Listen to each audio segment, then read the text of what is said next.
Welcome back to Lily of the Valley Coaching. This is your host, researcher, and analyst, Bernadette. Let's get into it. Today, we're going to be talking about proximity. What is proximity? Being close to something, being around something, being in its orbit. Now, I know firsthand what being orbited is like because this very same person that I'm going to be talking about not only has been orbiting me, but has been orbiting other people. Now, I have to say that I'm grateful and thankful that this is only happening in the digital space and not in a work or schooling environment because I wouldn't hesitate to report this and make sure that something is done about it. Now, that being said, proximity isn't power, it's a trap. Okay. Now,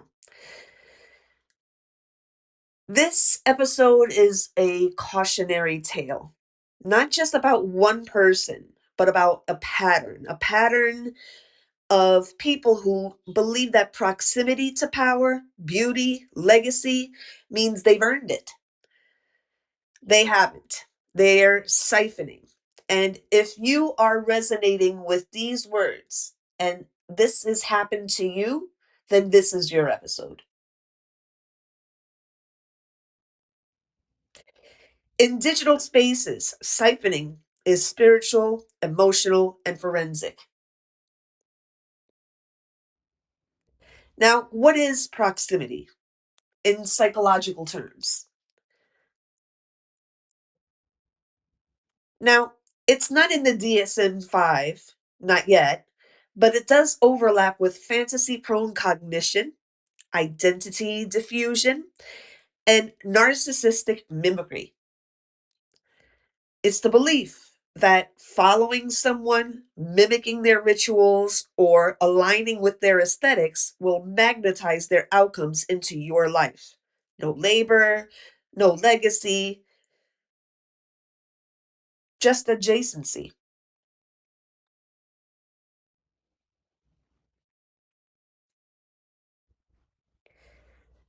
So, this case study, let's look at a person's follow list.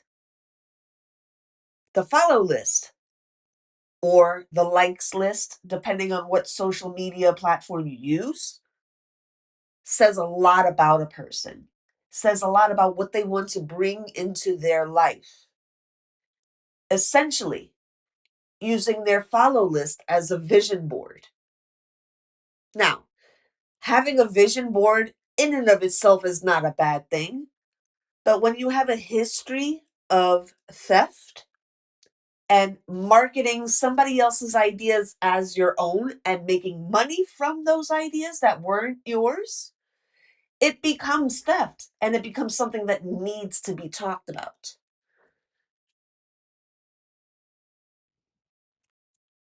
Case in point, this person that we've been studying, subject 0929J, is not being followed by these people that she's following, but she sure is following them. As I said before, her follow list is a vision board, a proxy archive. She's trying to absorb their energy by association, sort of a digital rubbing of the shoulders. You know how they say in order to be successful, you have to be in the rooms with successful people and do some shoulder rubbing, rub shoulders with the higher ups? She's basically trying to do that without even being invited into those spaces. But proximity isn't proof, it's not testimony, it's not earned. And personally, ladies and gentlemen, I've had to deal with this type of person all my life. So, this forensic study and exposure of this type of person subject 0929J, is not a solitary case, an isolated case. It's the loudest, biggest example of a bigger problem that has been around for the longest time, for as long as I can remember.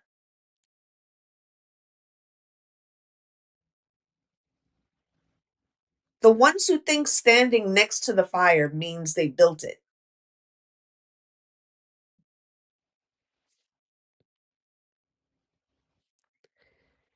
Let's talk about ritual misuse.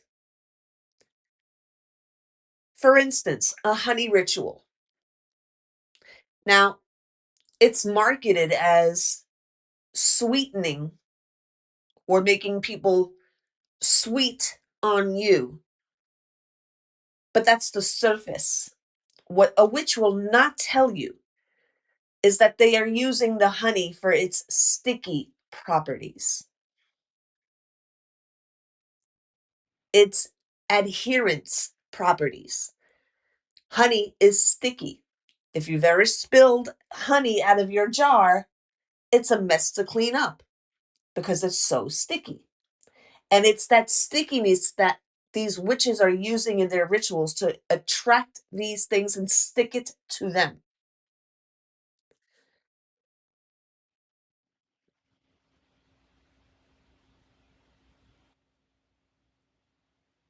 And this is something that this person will not tell her followers, that they are actively participating in a ritual that steals from other people.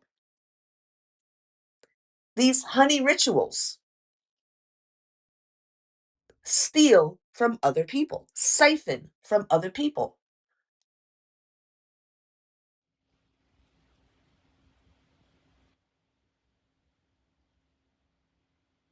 Honey isn't just sweet, it's a carrier, it's a spiritual baseline, and it's biblical. Bees were present at the crucifixion. Honey is sacred. Using it in witchcraft isn't just misguided, it's blasphemous.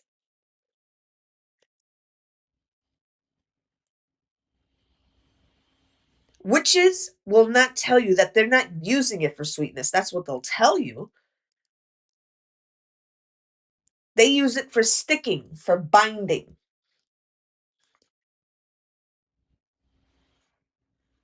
But water rinses away stickiness. Water cleans and water resets. Water is truth, water is intuition. So what she's doing isn't sweetening at all. It's binding. It's trapping. And she's not saying that because she knows exactly what she's doing. Purposeful omission.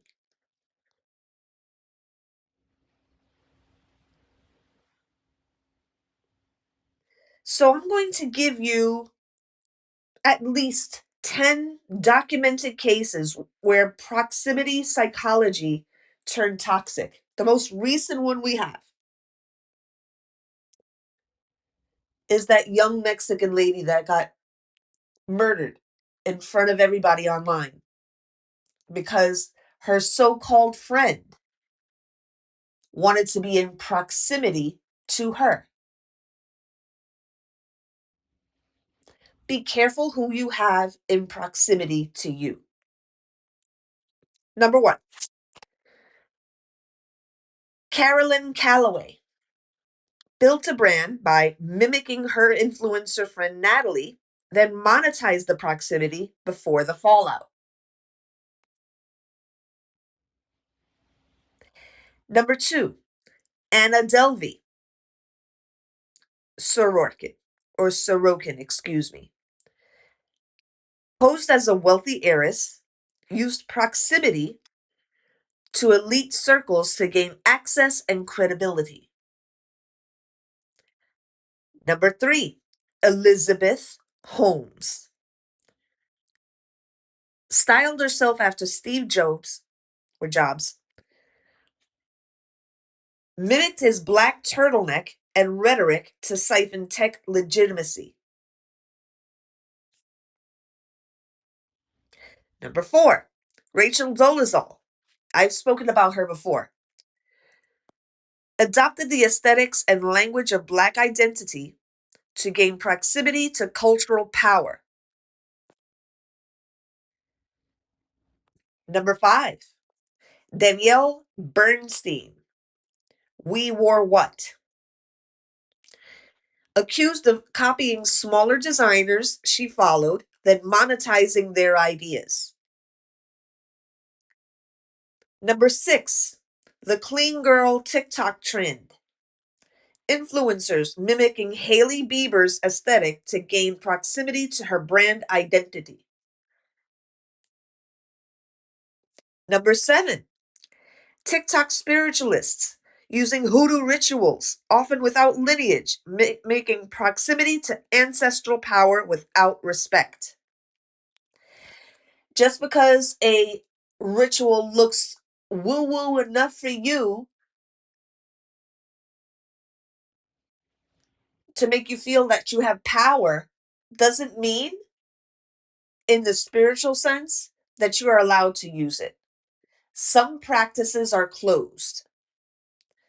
For instance, if subject 0929J decided to do gypsy witchcraft, which is attached to my maternal lineage, being a Ukrainian, she would suffer the consequences because she is not gypsy in any way, shape, or form. She's pure Puerto Rican, not a drop of anything else. Oh, she's tried to claim Ukrainian heritage. And my maternal side fired up, and she must have felt it because she deleted that really quickly.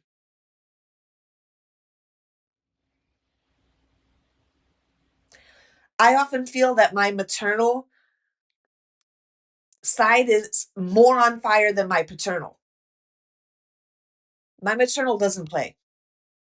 And if you've ever been the recipient of a gypsy curse, excuse my cussing right now, that shit doesn't fucking go away.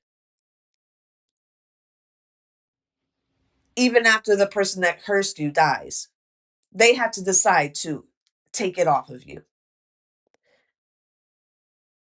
So this is something that she must have felt in the spirit. Her demons that she works with must have told her, listen, don't do this. You want to die? Remove that post. Don't claim that, because we won't be able to help you. That's out of our jurisdiction. And she followed suit. She removed it. Stop claiming things that you're not, just because you think it makes you look deep or thoughtful or wise. And this happens with people that have entered into the scene with just a pretty face. They realize, listen, I'm past 20 now I'm past 30. I'm getting into 40.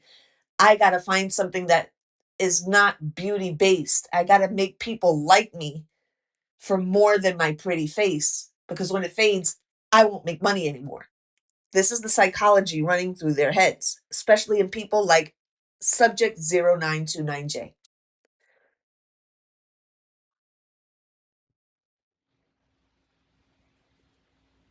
Number 8, Instagram wellness accounts mimicking indigenous practices, proximity to sacred rituals used for aesthetic clout.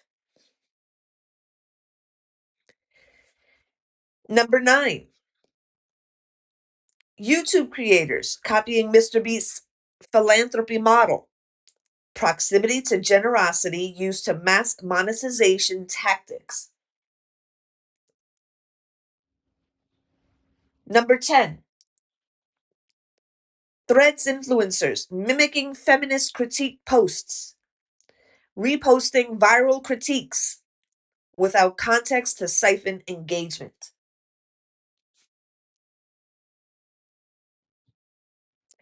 Now, for somebody like this, and this is an example of a bigger problem, this is why I highlight this person so much because it's such a glaring, clear example of just the kind of thing that we've been talking about.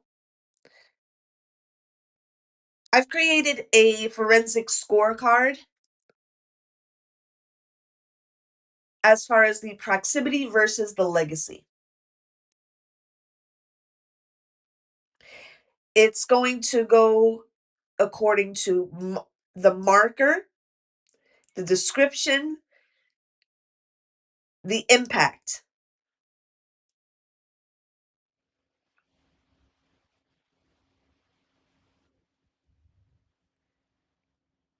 We'll start off with mimetic following.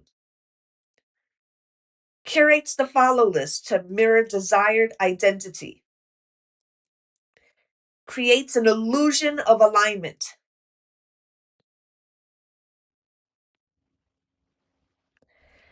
Passive osmosis. Believes proximity equals transformation. Avoids actual labor. Ritual misuse. Uses sacred symbols without lineage. Spiritual contamination. Fantasy projection. Projects future self onto influencers.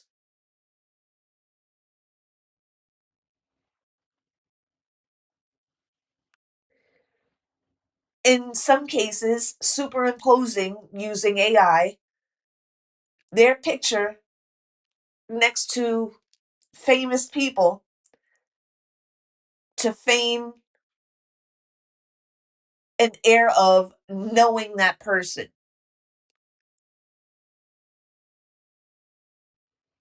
If nothing else was narcissistic in its description, that is.